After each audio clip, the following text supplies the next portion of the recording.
Loofe has been missing for close to 2 weeks now after her family reported her missing on November 16th when she didn't show up to work. Aubrey Trail, the man convicted of murdering and dismembering Sydney Loofe in 2017, finally found out. Authorities say Trail and Boswell recently lived in Wilbur, Nebraska, the last place Loofe's cell phone pinged from before being turned off.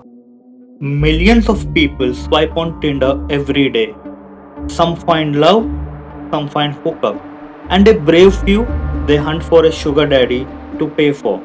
Let's say the Starbucks addiction. Sydney Loofe was one of them, hoping for someone older, richer, and maybe a little bit dangerous. But what she didn't know was her cute Tinder match wasn't the sugar daddy at all. The real monster was waiting behind the screen, 52 years old, and ready to turn a first date into a last night on earth. Sydney was just 24. She was funny, sweet, and hopeful. She thought she had found a sweet deal in a sea of cream. Instead, she got swallowed by the night and hacked up like leftovers. So what really happened to Sydney Loofe? Was the sugar daddy the monster? Or was there a whole twisted circus waiting behind the Tinder profile? Today, we uncover the story of Sydney Loofe.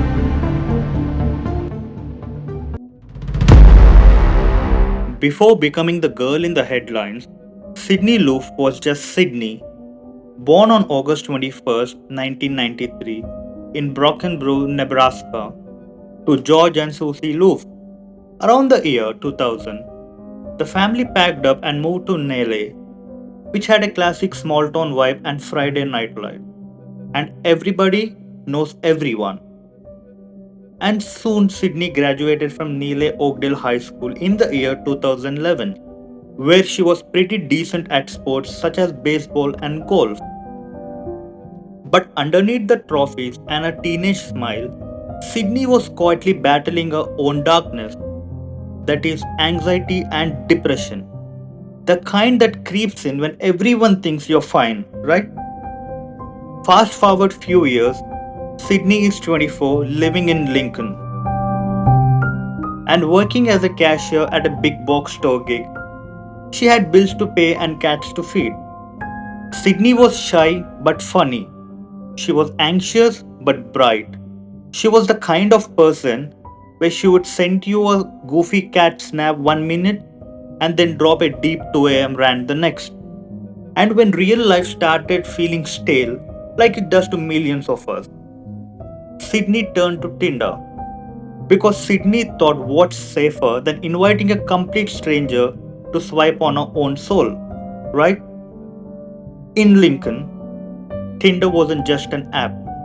It was an escape button. One swipe and suddenly you're not just another cashier with a cloud over your head. You're someone's maybe or someone's what if. Sydney wasn't dreaming of wedding bells. Or she wasn't out for an hookup either.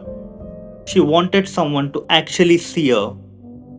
And if that comes with a sugary vibe, well, who is judging?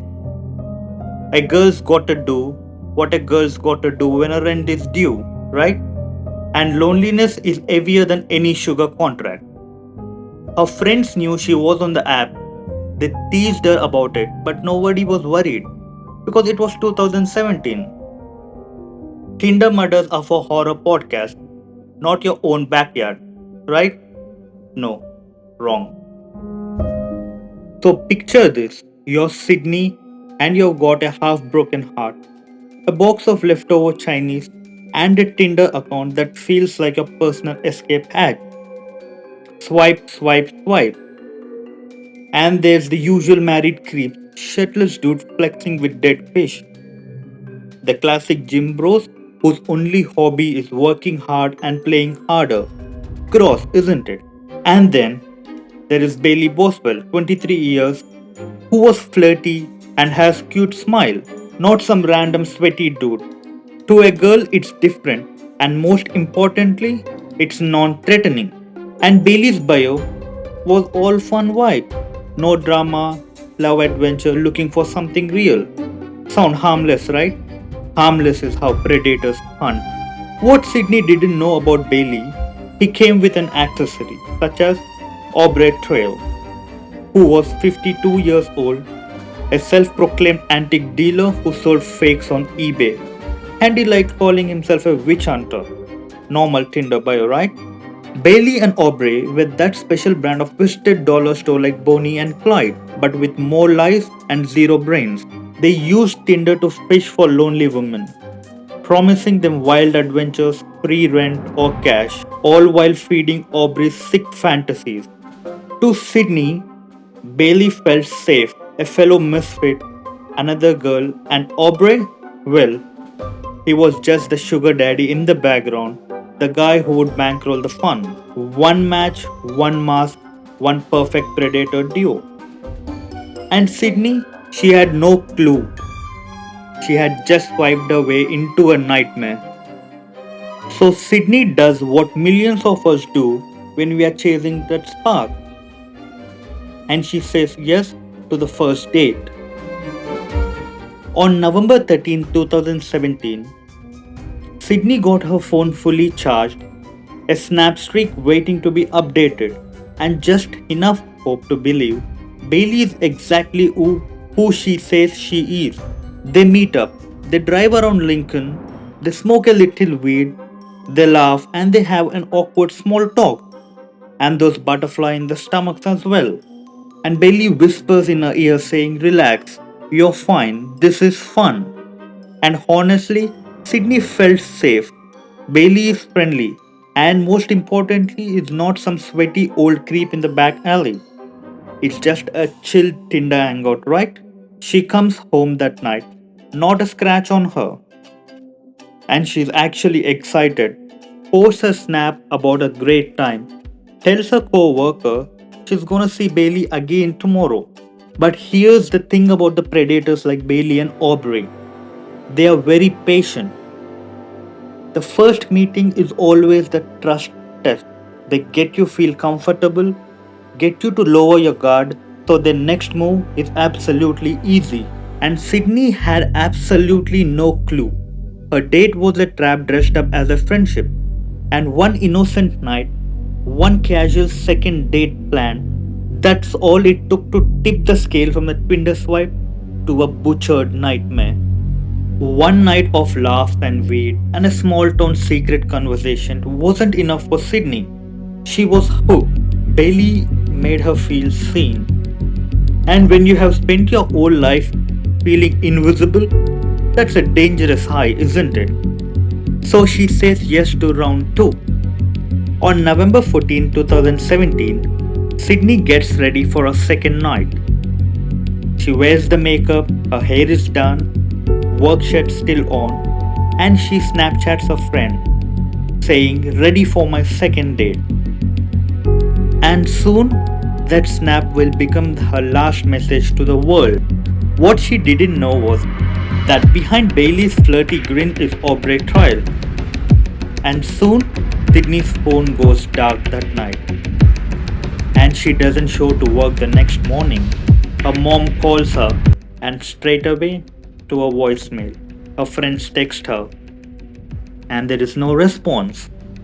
But this is Sydney. She has done it before. And people started thinking it's just an hangover, ignoring the world for a day after a good second night. Her family tries not to panic until a snap streak dies.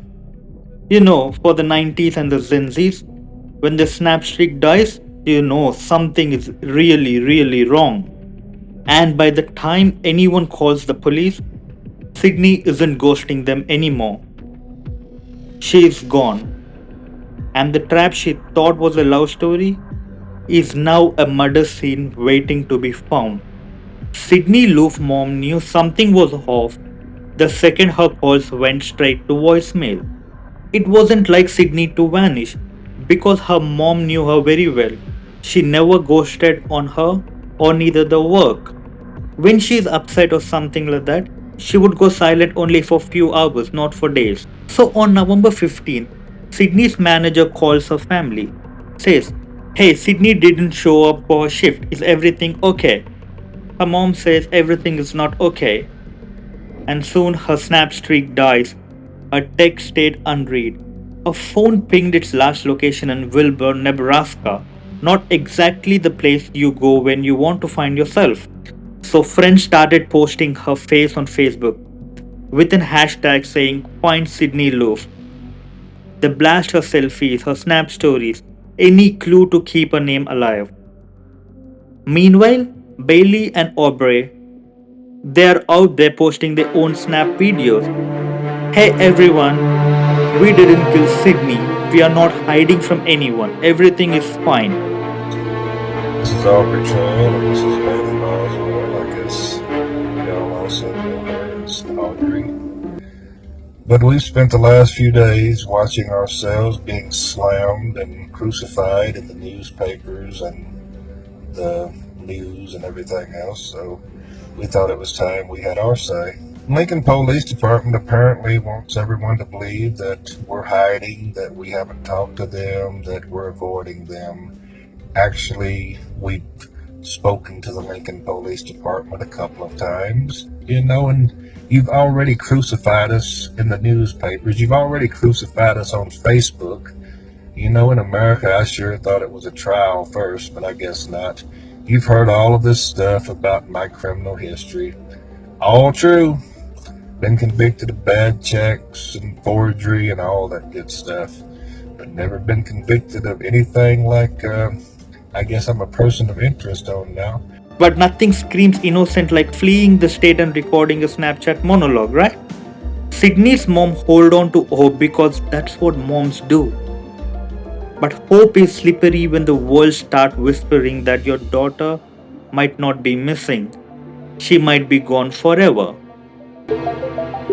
And somewhere in the frozen fields of Nebraska, Sydney is already in pieces, waiting to be found. When police dug into Sydney Loofe's Tinder match, they didn't just find Bailey, they found the twisted circus she was running with Aubrey 12. On paper, Bailey was just 23 years old single mom with a flirty smile and a bad taste in men. But peel back the snap filters and you get Aubrey, 52 years old, self-proclaimed antique dealer and a part-time wannabe cult leader. He didn't just sell fake antiques on eBay. He spun stories about being a vampire and witch hunter and a father figure to a so-called family of a woman he controlled. And Bailey, she wasn't some clueless puppet. She was the bait and the one who would swipe right, flirt, reel in women and lead them straight to Aubrey's dark games. They both promised other women the same thing: easy money, a rent free life, we'll take care of you, baby. And then it was all about ropes, knives, and mind games behind the closed doors. Some girls got away, Sydney didn't. Aubrey liked to brag about his witch hunting. He told people he would kill witches to cleanse the world. But the truth, Sydney Loofe wasn't a witch. She was just a lonely girl who thought a Tinder date could fix her loneliness. And instead, she found two monsters who turned her swipes into slaughter. When Sydney vanished, her phone was dead, and soon her snap streaks were dead too. But the killer couple, they weren't exactly the master criminals. They had left a bunch of trails so obvious you would think they wanted to get caught. First, her phone pinged in Wilbur, not exactly in a bustling city. It's more like the middle of nowhere. But that was enough for the cops to start asking who she was with. According to the Home Department footage on November 15, just a day after the date, Sydney was seen on CCTV footage walking the alleys with Bailey. Sydney was smiling and she was calm. Sydney has no clue. She was literally shopping for her own body disposal kit. And what's in the cart? Trash bag, bleach, rope, gloves, everything you would buy if your weekend plans included a split party. And guess who paid for it? Bailey's loyalty cards and all. Aubrey's brilliant plan for getting away with murder apparently didn't include any cash. Meanwhile, These two geniuses are on Snapchat playing victim. We didn't kill Sydney, and we are not hiding from anyone. And when FBI closed on them, they were literally hiding in a rundown motel. And it did not take a Sherlock Holmes to piece it together. They were the receipt, the CCTV, and the cell tower pings. Every trial pointed straight to Bailey and Aubrey trial. And Sydney's mom once said all we wanted was to find her. Well, what was left for her anyway?